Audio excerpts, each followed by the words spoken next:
Assalamualaikum warahmatullahi wabarakatuh. Kami dari kelompok 1 yang terdiri dari Muhammad Rizqullah, Hayatun Nufus, dan Ira Fajriya.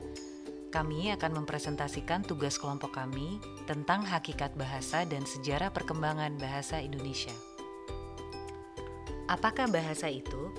Bahasa memiliki sejarah yang masih menjadi perdebatan para ahli selama beberapa abad. Walaupun begitu, tidak ada kesepakatan umum mengenai kapan dan umur bahasa manusia secara pasti. Permasalahan yang membuat topik ini sangat sulit dikaji adalah kurangnya bukti langsung. Pada dasarnya, bahasa adalah media komunikasi untuk menyampaikan pesan, baik lisan maupun tulis, karena pesan yang disampaikan memiliki informasi yang ingin dibagikan kepada orang lain. Namun, kebanyakan pengguna bahasa tidak memedulikan hal tersebut, sehingga untuk mereka yang terpenting adalah komunikasi berjalan dengan baik satu sama lainnya. Hal itu pun terjadi pada penutur bahasa Indonesia asli di Indonesia. Mereka tidak memedulikan dari mana asal mula bahasa manusia dan bahasa Indonesia itu sendiri. Ketika kita membahas definisi bahasa, kebanyakan orang akan menyimpulkan bahwa bahasa adalah alat komunikasi manusia. Hal itu tidak salah sepenuhnya. Pada kenyataannya, bahasa digunakan sebagai alat komunikasi manusia. Pesan yang disampaikan dari penutur kepada petutur adalah sebuah informasi dan bahasa sebagai media penyampaiannya. Pemahaman itu adalah pemahaman sederhana yang mudah dicerna oleh para pengguna bahasa. Namun, pemahaman tersebut dengan mudah untuk digoyahkan ketika ada banyak pengguna bahasa berpendapat bahwa hewan memiliki bahasa. Ketika muncul pendapat bahwa hewan memiliki bahasa, pemahaman sederhana di awal tersebut menjadi terbantahkan bahwa bahasa adalah alat komunikasi manusia. Oleh karena itu, timbul pertanyaan, apakah hewan memiliki bahasa? Sebelum menjawab pertanyaan tersebut, mari kita lihat dua tokoh dalam perkembangan analisis hakikat bahasa. Pertama, Ferdinand de Saussure, linguis dari Swiss yang memiliki ide tentang struktur dalam bahasa yang menjadi dasar bagi banyak pendekatan dan kemajuan ilmu linguistik di abad ke-20 yang lebih menekankan pengkajian bahasa hanya pada konteks strukturnya saja. Kedua, Ludwig Wittgenstein. Ia merupakan salah satu seorang filsuf Austria yang menawarkan pengkajian bahasa dengan membawa segi pragmatisnya, artinya secara langsung dan bersifat praktis. Jadi, apakah bahasa itu? Definisi bahasa yang masih dipegang hingga saat ini adalah yang terdapat dalam Kamus Besar Bahasa Indonesia atau KBBI, atau menurut Harimurti Kridalaksana, pakar sastra Indonesia, bahasa adalah sistem lambang bunyi yang arbitrer yang digunakan oleh para anggota kelompok sosial untuk bekerja sama, berkomunikasi, dan mengidentifikasi diri. Ciri-ciri bahasa. Pertama, bahasa sebagai sistem. Artinya, sistem bahasa terdiri dari unsur-unsur atau komponen-komponen yang secara teratur tersusun menurut pola tertentu dan membentuk suatu kesatuan. Kedua, bahasa sebagai lambang. Arti lambang sama pengertiannya dengan kata simbol. Ernst Cassirer, filosof dari Jerman, mengatakan bahwa manusia adalah makhluk bersimbol atau animal symbolicum. Hampir tidak ada kegiatan yang tidak terlepas dari simbol, termasuk alat komunikasi verbal yang disebut bahasa. Satuan-satuan bahasa, misalnya kata, adalah simbol atau lambang. Ketiga, bahasa adalah bunyi. Bunyi-bunyi yang dihasilkan oleh alat ucap manusia. Keempat, bahasa itu bermakna. Bahasa adalah sistem lambang bunyi, sementara lambang itu sendiri mengacu pada konsep, ide, atau pikiran yang memiliki makna. Karena bahasa itu bermakna, segala ucapan yang tidak mempunyai makna dapat disebut bukan bahasa. Ciri-ciri bahasa yang kelima. Bahasa itu arbitrer. Kata arbitrer berarti sewenang-wenang, berubah-ubah, tidak tetap, dan mana suka. Keenam, bahasa itu konvensional. Meskipun hubungan antara lambang bunyi dan yang dilambangkan bersifat arbitrer, penggunaan lambang tersebut untuk suatu konsep tertentu disebut konvensional. Artinya, semua anggota masyarakat bahasa itu mematuhi konvensi bahwa lambang tertentu itu digunakan untuk mewakili konsep yang diwakilinya. Ketujuh, bahasa itu dinamis. Perubahan yang paling jelas dan yang paling banyak terjadi adalah pada bidang leksikon dan semantik. Barangkali hampir setiap saat ada kata-kata baru muncul sebagai akibat perubahan budaya atau ilmu, atau ada kata-kata lama yang muncul dengan makna baru. Kedelapan, bahasa itu produktif. Arti produktif adalah banyak hasil atau terus-menerus menghasilkan. Lalu, kalau bahasa itu dikatakan produktif, maksudnya, unsur-unsur bahasa itu terbatas, tetapi dengan unsur-unsur yang jumlahnya terbatas itu dapat dibuat satuan-satuan bahasa yang jumlahnya tidak terbatas, meski secara relatif. Ciri-ciri bahasa yang ke-9. Bahasa itu bervariasi. Ada 3 variasi bahasa, yaitu idiolek, dialek, dan ragam. Idiolek adalah variasi atau ragam bahasa yang bersifat perorangan. Setiap orang tentu mempunyai ciri khas bahasanya masing-masing. Dialek adalah variasi bahasa yang digunakan oleh sekelompok anggota masyarakat pada suatu tempat atau suatu waktu. Misalnya di Indonesia, adanya bahasa Jawa dialek Banyumas, bahasa Jawa dialek Tegal, dan sebagainya.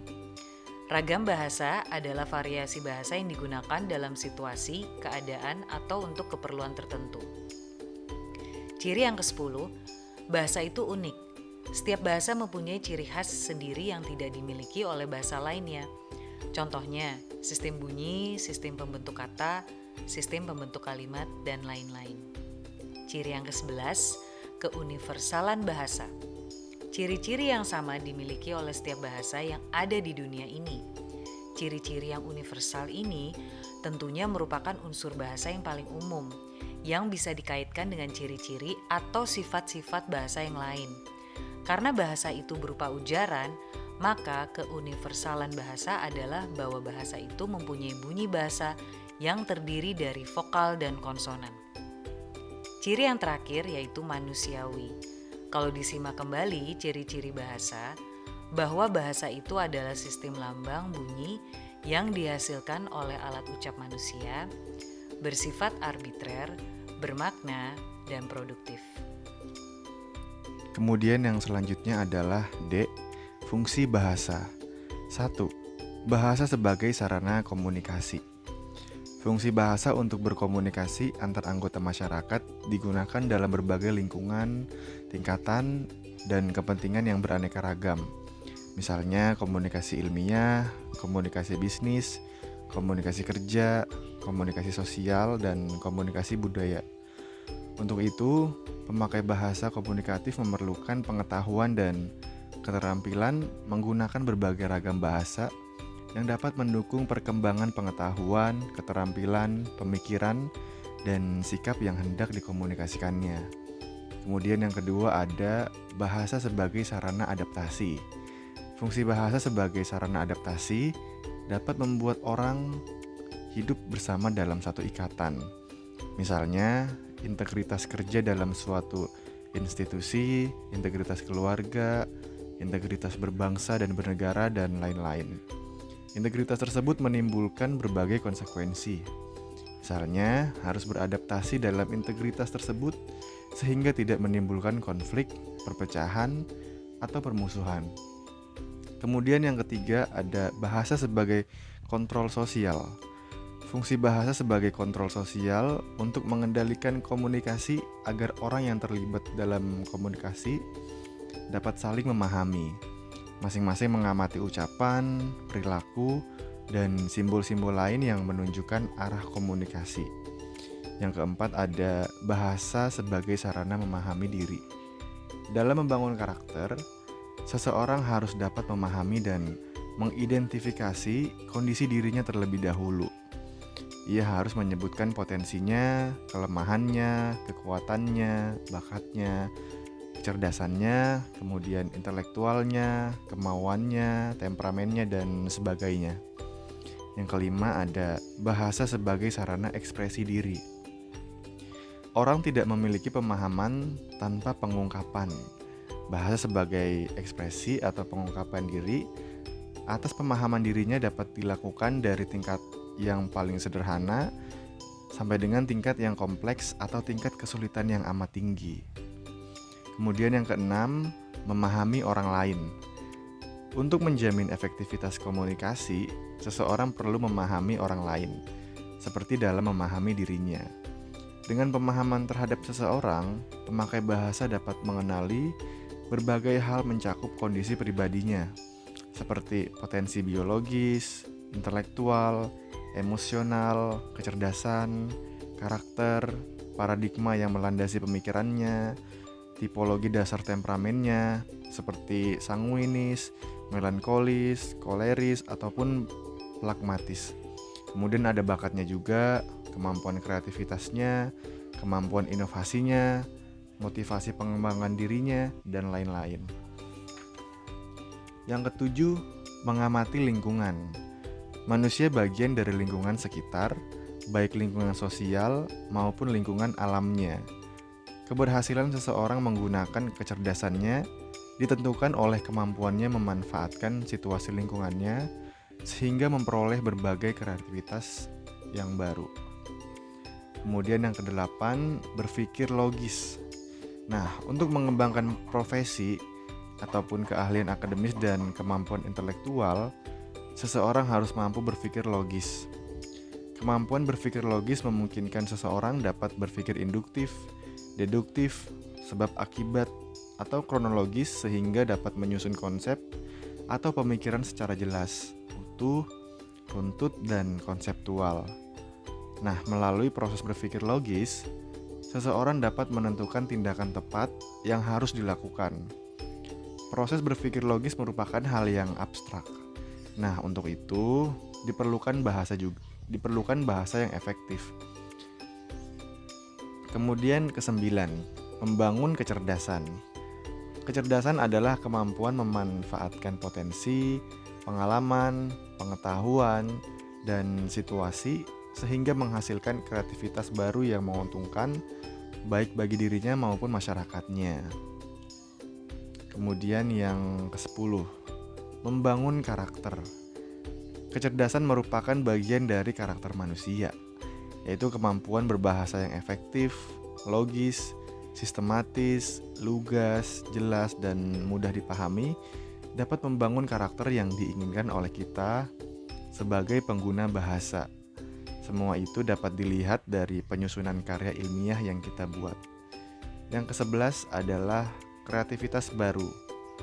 Kreativitas berasal dari dalam otak manusia dan daya cipta manusia. Sebuah kreativitas yang ada tetapi tidak mampu diutarakan hanya akan menjadi sebuah konsep di dalam pikiran. Sebuah kreativitas dibuat dalam bentuk gambar di dalam otak dan akan dituangkan dalam bentuk bahasa yang baik tulis maupun lisan. Kemudian yang terakhir ada pengembangan profesi. Nah, dari semua fungsi yang disebutkan sebelumnya, kita dapat menarik simpulan bahwa akhir dari memiliki kemampuan bahasa akan mengembangkan profesi seseorang karena bahasanya. Karena semakin baik seseorang berbahasa, maka akan semakin baik pula ia mampu berkomunikasi dengan orang lain. Kemampuan berbahasa yang baik tidak hanya akan membantu seseorang mampu berkreativitas, tetapi juga akan membuat karirnya berkembang menjadi lebih baik lagi. Kemudian, sejarah perkembangan bahasa Indonesia. Sejarah bahasa Indonesia tidak akan terlepas dari sejarah bahasa Melayu. Bahasa Melayu merupakan cikal bakal terbentuknya bahasa Indonesia. Bahasa Melayu pertama kali digunakan oleh Kerajaan Sriwijaya pada abad ke-6. Sebenarnya, bahasa Melayu pertama kali digunakan di daerah Kepulauan Riau. Namun, yang tercatat sejarah adalah Kerajaan Sriwijaya. Bahasa Melayu terus berkembang. Tidak hanya digunakan oleh Kerajaan Sriwijaya, kerajaan lain pun menggunakan bahasa Melayu sebagai bahasa pengantar bahkan kebudayaan. Latar belakang lahirnya bahasa Indonesia telah dicatat dalam sejarah, yaitu tanggal 28 Oktober 1928, tepatnya pada peristiwa Sumpah Pemuda dalam Ikrar ketiga sebagai bahasa persatuan. Pilihan bahasa Melayu sebagai dasar lahirnya bahasa Indonesia disebabkan oleh faktor-faktor berikut. Pertama, bahasa Melayu lebih demokratis. Faktor demokratis adalah bahasa Melayu yang tidak mengenal tingkat sosial dalam berbahasa. 2. Bahasa Melayu telah dipakai sebagai bahasa lingua franca atau bahasa perhubungan di Nusantara sejak abad ke-7 melalui bukti batu tertulis, prasasti, dan tulisan-tulisan di daur lontar seperti prasasti Kota Kapur, Talang Tuo, Kedudukan Bukit, dan Karang Birahi di Sumatera Selatan. 3. Bahasa Melayu mudah dimengerti sebagai bahasa komunikasi. Hal itu sudah terbukti bahwa bahasa Melayu menyebar ke berbagai pelosok tanah air yang sering dikenal sebagai bahasa pergaulan. 4. Psikologis. Bahasa daerah lainnya menerima kenyataan itu tanpa rasa iri hati atau penolakan, namun berkomentar sangat tepat sebagai dasar bahasa Indonesia. Keempat, alasan di atas dipakai sebagai titik tolak oleh para pemuda tahun 1928 untuk mengambil bahasa Melayu sebagai dasar bahasa Indonesia. B. Fungsi dan kedudukan bahasa Indonesia sebagai bahasa negara. Pertama, kedudukan bahasa Indonesia sebagai bahasa negara dijelaskan di dalam Undang-Undang Dasar atau UUD 1945 bab 15 pasal 36 yang berbunyi bahasa negara ialah bahasa Indonesia. 2. Di dalam negara bab 3 tentang bahasa negara bagian ke-1 pasal 25 ayat ketiga dijelaskan mengenai fungsi kedudukan bahasa Indonesia sebagai bahasa negara. 3. Berfungsi sebagai bahasa resmi kenegaraan, pengantar pendidikan, komunikasi tingkat nasional, pengembangan kebudayaan tingkat nasional, pengembangan kebudayaan nasional, transaksi dokumen niaga, serta sarana pengembangan dan pemanfaatan ilmu pengetahuan, teknologi, seni, dan bahasa media massa. C. Fungsi dan kedudukan bahasa Indonesia sebagai bahasa nasional. Pertama, kedudukan bahasa Indonesia dijelaskan di dalam butir Ikrar ketiga Sumpah Pemuda tanggal 28 Oktober 1945 yang berbunyi, "Kami putra-putri Indonesia menjunjung bahasa persatuan bahasa Indonesia." Kedua, sementara fungsi dari kedudukannya sebagai bahasa persatuan atau nasional terdapat di Undang-Undang Republik Indonesia Nomor 24 Tahun 2009 tentang bendera, bahasa, dan lambang negara serta lagu kebangsaan. Di dalam bab 3 tentang bahasa negara, bagian ke-1 pasal 25 ayat kedua. 3. Berfungsi sebagai jati diri bangsa, kebanggaan nasional, sarana pemersatu sebagai suku bangsa, serta sarana komunikasi antar daerah dan antar budaya daerah. Baik, mungkin sekian video pembelajaran dari kami. Kurang lebihnya kami mohon maaf. Wassalamualaikum warahmatullahi wabarakatuh.